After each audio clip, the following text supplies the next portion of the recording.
Hello and welcome to another edition of Capital Area Chats. I'm your host, Paul Brogan, and we're about all things in the greater Concord region. The people, the places, and the things that make this an amazing place to live, work, and to play, and just to experience life. And my guest today is someone who experiences life to the fullest. She is an author, certainly at the top of the list when I talk about authors I love, cherish, and reread and reread and reread. Margaret Porter is the author of 16 books, am I correct? Yes, next month it will be 16 officially. It will be 16 in April when your book launches at Gibson's Bookstore. Correct. A change in location. A change of location. Of location, I'm sorry. That's all right. And I'm just in the second reading of it, and sorry, that's what live television. That's okay. I became really familiar with Margaret's works about 5 years ago, I think it was, when you wrote A Beautiful Invention, which I've read several times. You followed that with The Limits of Limelight, which I've read several times and passed on to other people, including my mother, who absolutely reveled in it. And then last year, The Myrtle Wand, which was totally different than the other two. And I know I've told you this in an email, but it bears repeating on the air for posterity. I can read each one of these books and really feel like I'm reading a different author, because you inhabit each of these in a totally different way. The one thing that is in each of them is the outstanding writing, the characters you create. Even if you're writing about real people, you give their characterization more depth. But there's something so unique and original about your writing style. And as a writer, I really admire that. I'm not going to say I envy it because that, but I admire your ability to do that. And how do you do that? Every book is different. So it takes a completely different mindset, and the characters are different people than the ones I've written before. If I'm writing people who actually existed in real life, then I have to do lots of research because I want to portray them accurately. In a book like A Change of Location, where the people are invented and completely fictional, although there are certain traits and certain aspects of the characters which are familiar to me and some of which I actually share. That's a completely different approach, and I like mixing it up. I like doing things set like the Myrtle Wand set back in the 17th century of France, but then I've done 2 Golden Age Hollywood books and hope to do another one someday. And now I'm writing contemporary fiction as a little change of direction for a bit, and then I'll go back to historical biographical fiction. So I'm really just taking advantage of the fact that writing allows you to reinvent yourself and to explore all kinds of horizons and not to feel stuck in any one genre or type of book. Is there one genre or era that you prefer or that you identify with perhaps more than others? I don't know if there's a, it's hard, that's a very difficult question to answer. I'm not sure that there's a particular genre, but there are certain types of characters, like people in the arts, in the theater, in film, this book involves filmmaking and location selection, and that, so I tend to, I've also written about garden designers and people who are creatives, I guess you would say. So that, so the characters, Hedy Lamarr or Phyllis Fraser and Ginger Rogers and her mother, people who are actively creative type people are the ones that really appeal to me the most. And then sometimes I find them in a current day setting, or usually I find them in a setting in sometime in the past, either the more recent past, like the Golden Age Hollywood books, or the quite distant past, like the 18th century England, which I've done several times, or 17th century France, which I've done recently as well. I do want to hold up the book so that people can see it, because the jacket is absolutely beautiful, and what's in between is even better. It really is.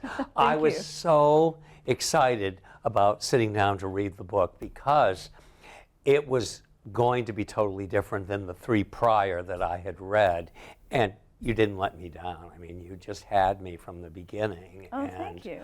And it's just, I don't know, they're people you want to know, or would like to know, or would like to have some interaction with in some level, because they're really fleshed out so beautifully, and they are so real, and that's a wonderful thing to be able to do for your reader, is to have them in their head thinking about it and imagining how they are and how they would respond to different things. It's wonderful. It's a great book. Thank you. That's such a compliment. To be able to bring characters to life is a really important aspect of being a novelist. The thing about this book that is so, I guess, different for me is that I initially started writing it about 20 years ago.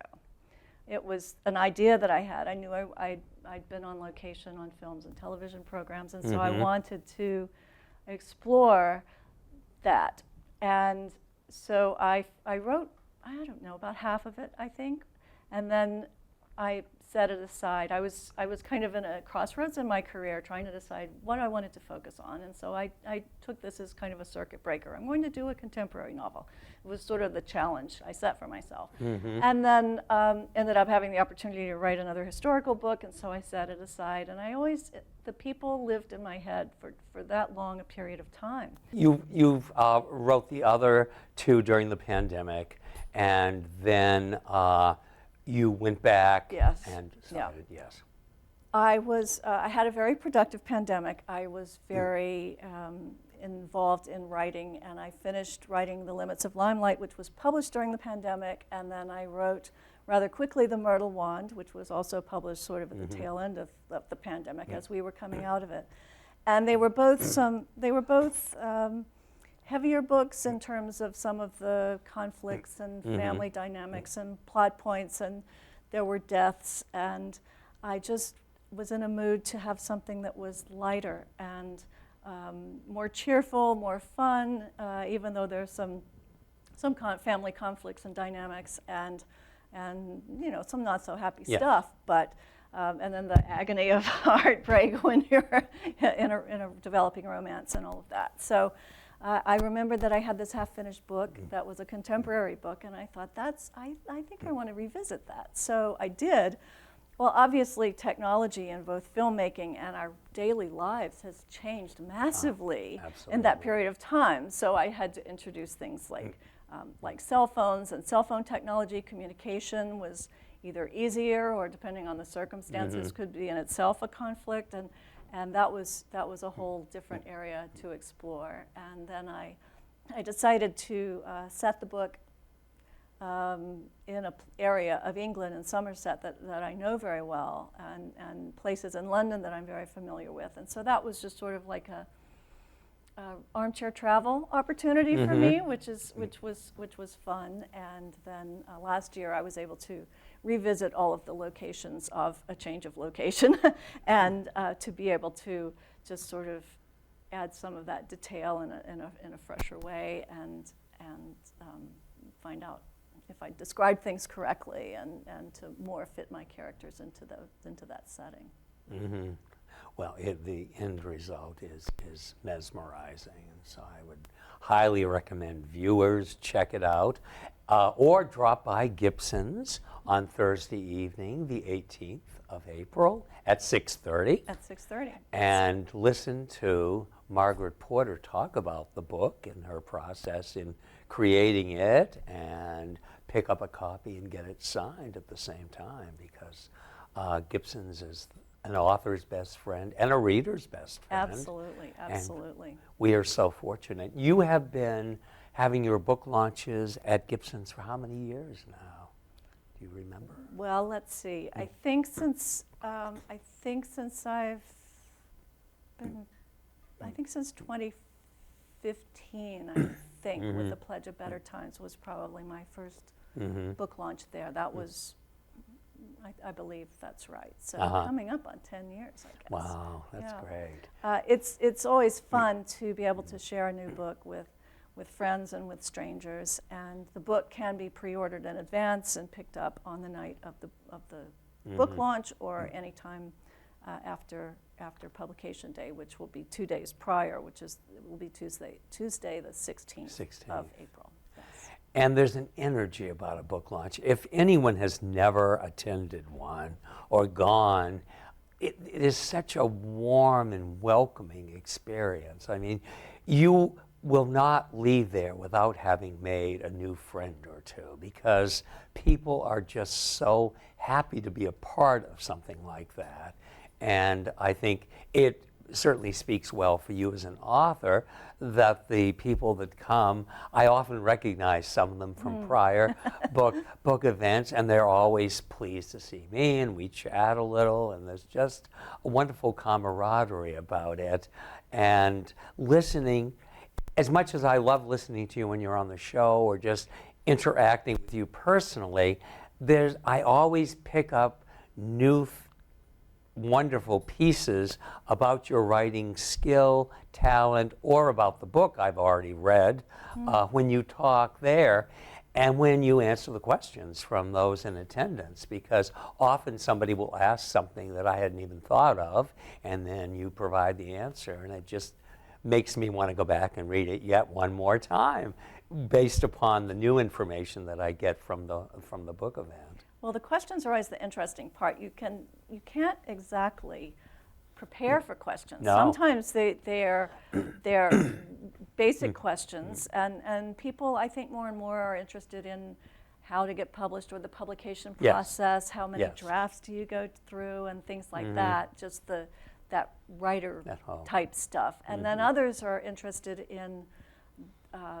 where does your idea come from, or did you base it on character, people that you know? Did you base it on you? This book, I think, some people who've read it might assume that it's somewhat based upon myself, because I did have some experiences, but not at the same level as Hannah, the main female character. But there are aristocrats in the English aristocrats in the novel, and I have encountered English aristocrats of all different types, and that was kind of fun to play with. And I do love English country houses. I think we all like to watch PBS programs that are filmed in these grand locations. Oh, yes. Bridgerton or the Jane Austen films. And keeping up appearances. Yes, keeping up appearances. All of those kinds of shows. And so what is it like to actually live and be familiar in a property like that, where it's your actual home, or where people want to kind of invade it and set up and do a whole film production while you're trying to have a normal life and develop a romance. And so that was fun. And then animals ended up in it, and that was fun too, to put dogs and people I know, I put their dog in it, and I put a dog that I used to have, a beloved dog who passed away some years ago, in the story, because I try to put each of my dogs in a book, and if I don't manage to do it during their lifetime, then I do it as a memorial to them. Exactly. So that's kind of all those little personal touches just make it more fun and more special for me as a writer. Keeps me engaged and involved. As a writer, does it bring you as much delight and pleasure now as maybe 20 years ago, or even more as you've experienced more and more, books being published and stories being told? I think I would say even more.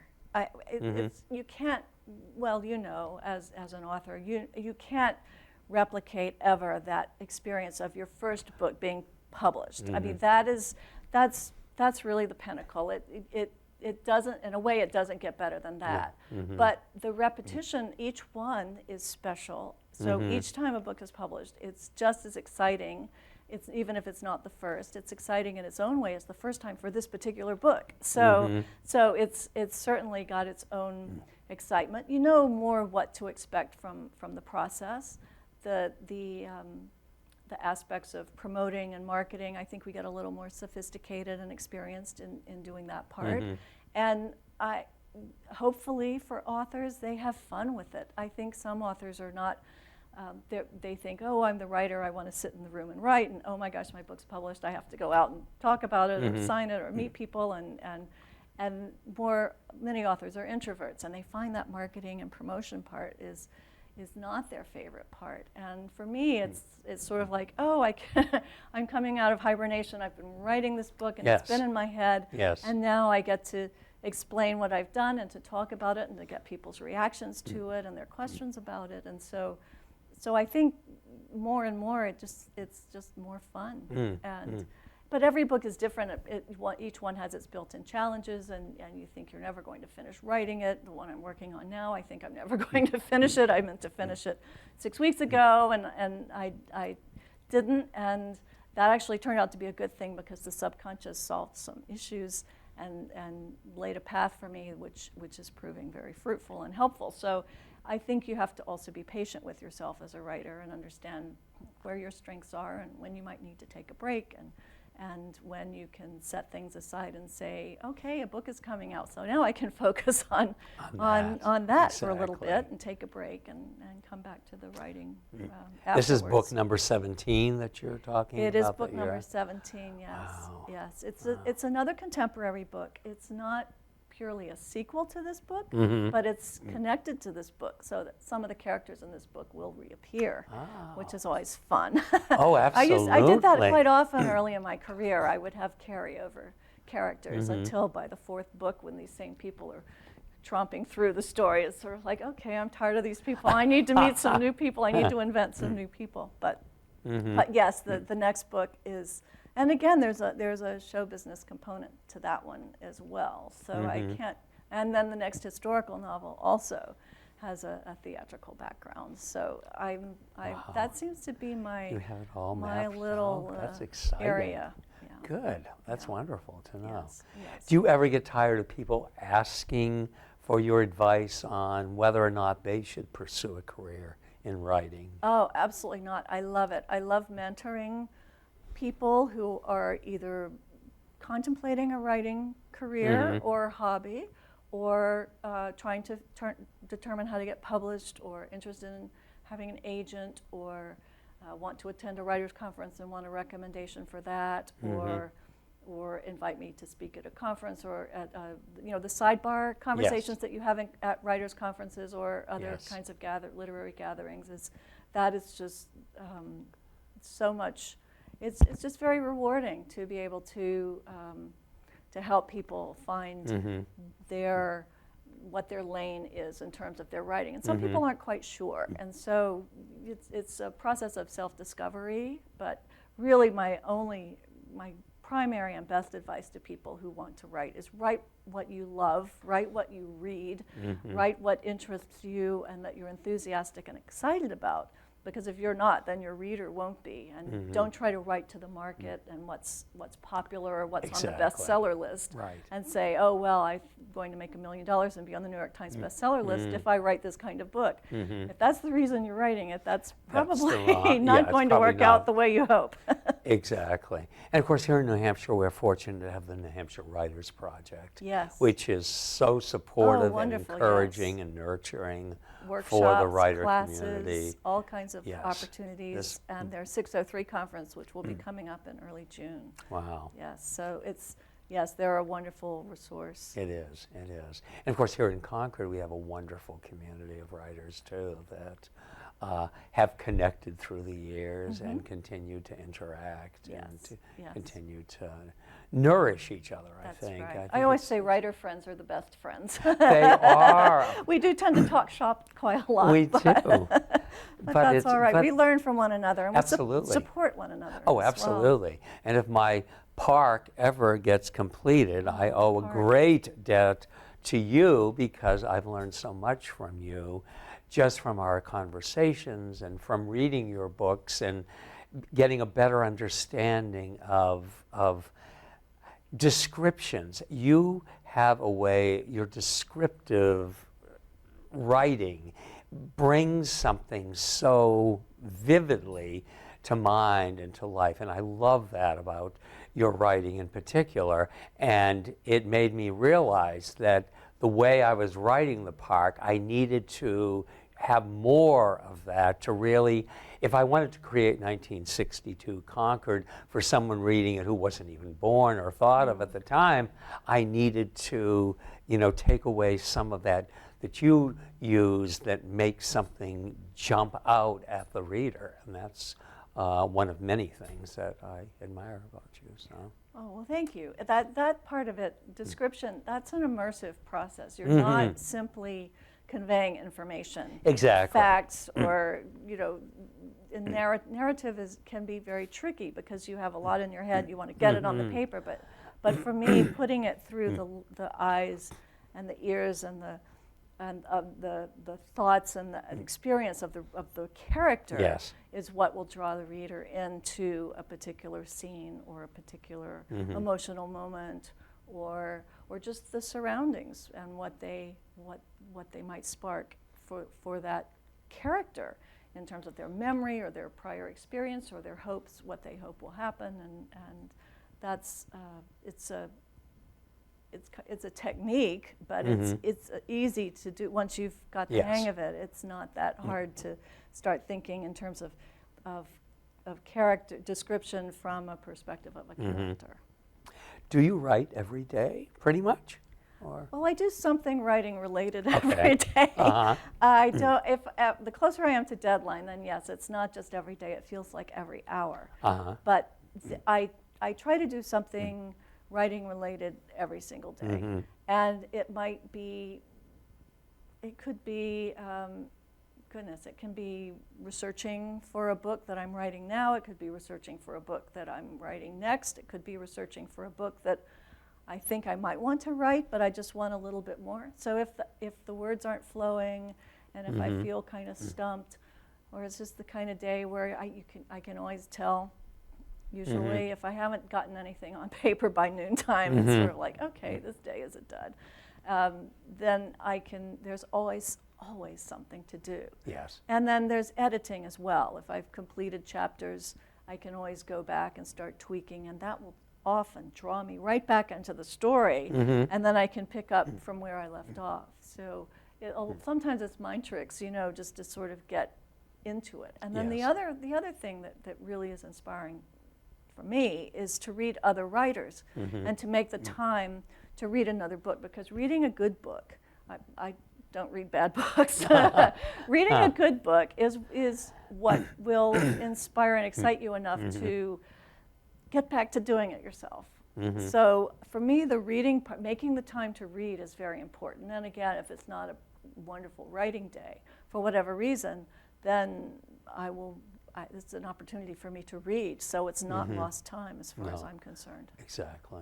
Oh, great. Wonderful. Well, before we run out of time, I want to make sure once again to show the book cover, because this book is wonderful.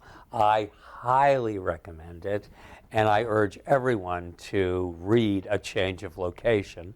And I also urge everyone to trot down to Gibson's on Thursday evening, April the 18th at 6:30 p.m. It doesn't cost anything. It's a wonderful opportunity to just, walk around the store and enjoy the experience of being in a world-class bookstore here in Concord, and then to sit and listen to Margaret talk a little bit about the book, and to just, get to know her a little bit better.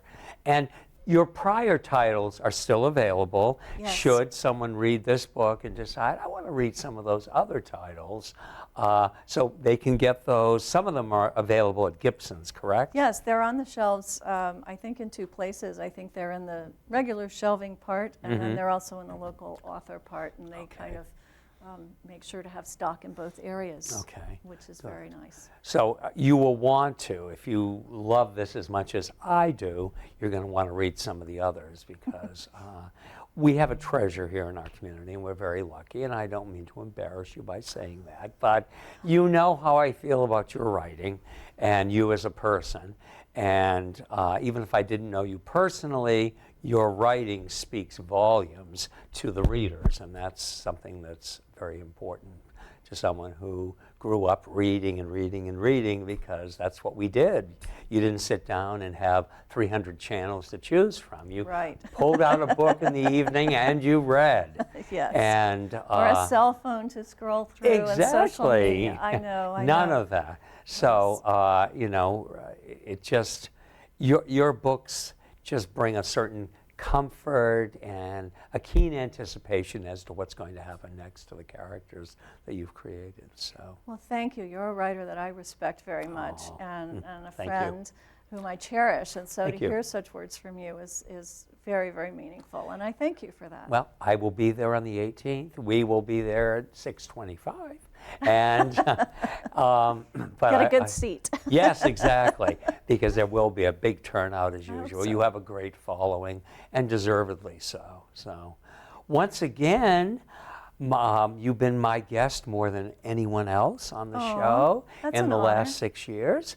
And I look forward to having you on again, and I look forward to us doing an event together again, because working with you on those things is just an amazing experience. We'll too. finish the park so I can interview you again, Okay. as I did for one of your prior books. All right, that's a deal. Okay, that's the motivation Yes, I need. yes, yes. So thank you, Margaret Porter, for Thanks, making Paul. time. I appreciate it. And I want to thank Concord TV. I want to thank the amazing Matt. I want to thank all of you out there who watch.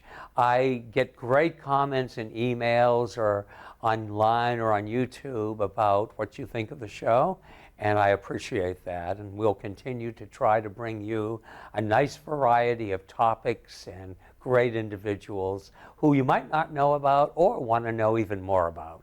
So thank you very much. My name's Paul Brogan, and I'll see you on the next edition of Capital Area Chats.